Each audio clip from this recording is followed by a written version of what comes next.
फिजा फरहान का नाम आने से बहुत पहले ही उनके बारे में फुसफुसाहटें शुरू हो चुकी थीं। कहा जाता था कि पाकिस्तान में कहीं एक युवा महिला ने रोशनी लाने का तरीका खोज लिया है, असली चमकदार रोशनी उन गांवों तक जो पीढ़ियों से अंधेरे में जी रहे थे। लेकिन लोग पूछते थे वह कौन है, और एक अनुशासित सैन्य परिवार से आने वाली यह लड़की कैसे अपने देश में ऊर्जा, महिलाओं और अवसरों की सोच को बदलने में सफल हुई। इसका जवाब समझने के लिए हमें पीछे लौटना होगा, एक नौसेना अधिकारी के घर में, जहां छोटी फिजा फरहान पली बढ़ी। उनका बचपन अनुशासन, नियमों और जिम्मेदारी से भरा था, लेकिन इस अनुशासन ने उनके सपनों को सीमित नहीं किया।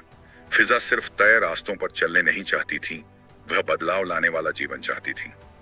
जब उनके आसपास की लड़कियां परंपरागत भूमिकाओं के लिए तैयारी कर रही थीं, तब फिजा ने एक अलग रास्ता चुना।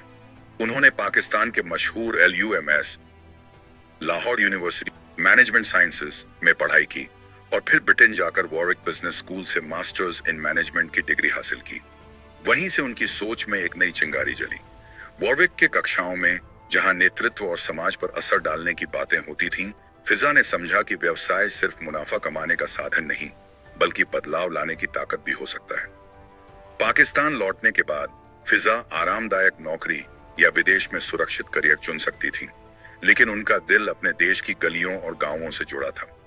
2000 के दशक के आखिर में उन्होंने दो बहन कंपनियां शुरू की, बुक्स फाउंडेशन और books energy private limited LTD, जो माइक्रो फाइनेंस, रिन्यूएबल एनर्जी और वीमेन एम्पावरमेंट को एक साथ लाने का काम करती थी। सिर्फ 28 साल की उम्र में फिजा बुक्स एनर्जी की CEO बनी और पाकिस्तान का पहला energy service company ESCO model शुरू किया, एक ऐसा आइडिया जिसने दूर दराज इलाकों में सस्ती सोलर ऊर्जा पहुंचाई। लेकिन यह बस शुरुआत थी। फिजा ने लाइटिंग ए मिलियन लाइव्स नाम की पहल शुरू की, जिसमें ग्रामीण इलाकों की महिलाओं को प्रशिक्षित किया गया ताकि वे सोलर एंटरप्रेन्योर बन सकें।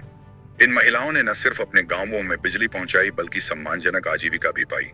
हजारों घरों में पहली बार साफ सस्ती रोशनी जली, जो सिर्फ सूरज की नहीं, बल्कि एक महिला के संकल्प की रोशनी थी। उनकी राह आसान नहीं थी। एक ऐसे समाज में जहां नेतृत्व और ऊर्जा क्षेत्र को अक्सर पुरुषों का काम माना जाता है, फिजा ने अपनी मेहनत और नतीजों से यह धारणा तोड़ दी। उनकी हर सफलता एक संदेश थी कि नवाचार का कोई लिंग नहीं होता, और असली प्रगति वहीं से शुरू होती है जहां साहस और विश्वास मिलते हैं। धीरे धीरे दुनिया ने भी उन्हें पहचाना। फिजा को संयुक्त राष्ट्र महासचिव के high level panel on women's economic empowerment में शामिल किया गया और बाद में पंजाब सरकार की विमेन एम्पावरमेंट टास्क फोर्स की चेयरपर्सन बनी। लेकिन उनका असर यही नहीं रुका। उन्होंने ORA ग्लोबल एडवाइजर्स की स्थापना की, जो क्लाइमेट चेंज, इंक्लूसिव फाइनेंस और यूथ डेवलपमेंट जैसे विषयों पर काम करने वाली एक वैश्विक कंसल्टिंग फर्म है।